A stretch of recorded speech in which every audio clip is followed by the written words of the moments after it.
What is up, guys? Welcome back to my channel. So today we're gonna be unwrapping my daughter's gift for Father's Day. Ayan. So as you can see, there's a Cyclops background. Matagal tayong walang unboxing. Ay, hindi, meron pala si Cyclops. So salamat sa patuloy niyong suporta. Charot. Yan! So, my wife and my daughter gifted me the Marvel 80th anniversary postcard book. Amazing, right? And just in time for the final destination, the Fantastic Four showing on July. So, I hope you guys are excited, as I am excited too. Ito yung retro na Iron Man, no? Ang ganda na itsura, no? Kahit parang pinakaunang version ng Iron Man talaga. Anyway, hindi naman yung buksan natin. First time to mag-unbox tayo, mag-unwrap tayo ng libro. Yun! Umpisa pa lang, oh. Yan, mga gustong Captain America, yung classic pero parang modern, modern yung illustration. Stig! It's good, it's good, it's good. Ang ganda talaga ng ganitong Yan, Miles. This is Miles. This is not a book, this is just a postcard book. So I'm thinking, mga yun. Para siyang mga... Yan. So, they also gave me wala sa akin yun. Parang Marvel Chronicle. That's a more detailed look into the Marvel history. So, the beginning, the Human Torch Blaze Trail, yan, may mga siya, may mga parang history knowledge din siya per comic. So, isa sa mga parang unang hero din talaga ng Marvel is Human Torch. At nakakatawa yung itsura niya. Sobrang funny ng itsura niya. And the beginning.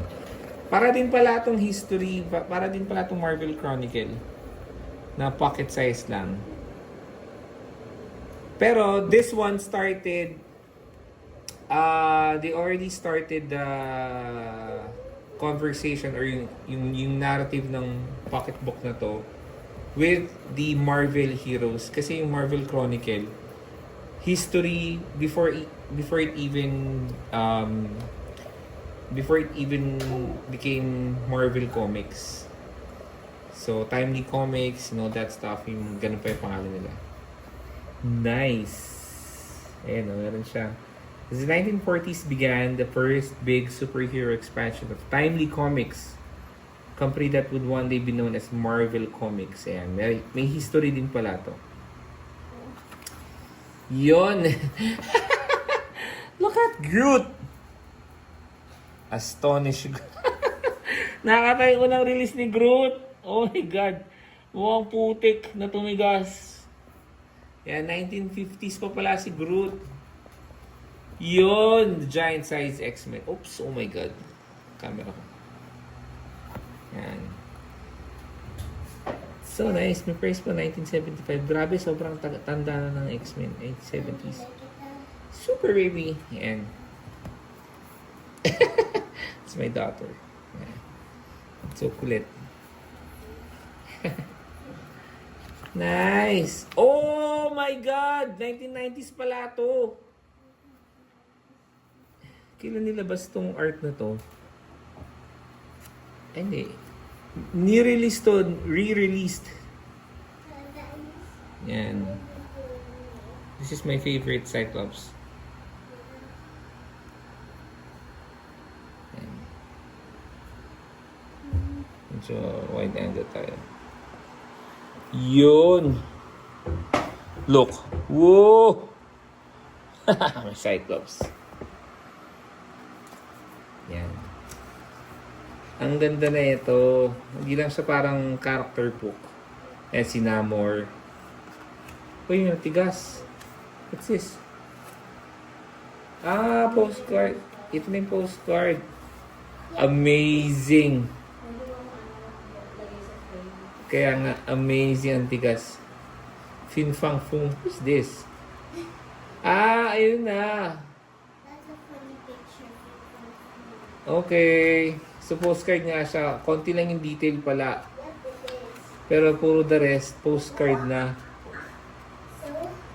Ayan o. This man, this monster. Akala ko, ano siya, history din. It's so nice. This is so cool. Para siyang, paano ba yun? Para siyang NBA cards ng Marvel. Pero ito nakalibro. Amazing. Ang tigas nga lang niya. Siyempre kasi ang tigas ng ano. Ayan. Ang gaganda. Yun.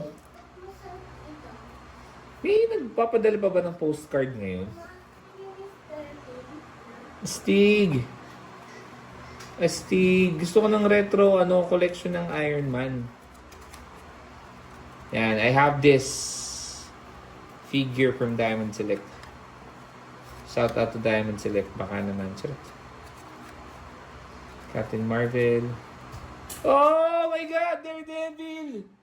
The iconic pose. Yan.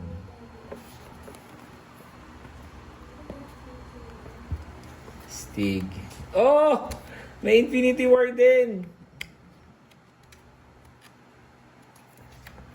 Oh, it's complete. Ah, Civil War! Oh my God! It's so nice. It's so nice. This is cool. Lahat ng mga notable, ayan, hindi ko napakita. Ayan, Infinity War, pero Guardians of the Galaxy.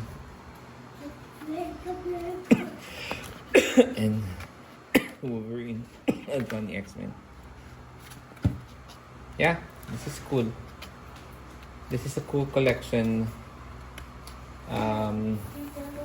If you're interested, go and buy it at National Bookstore for 299 pesos.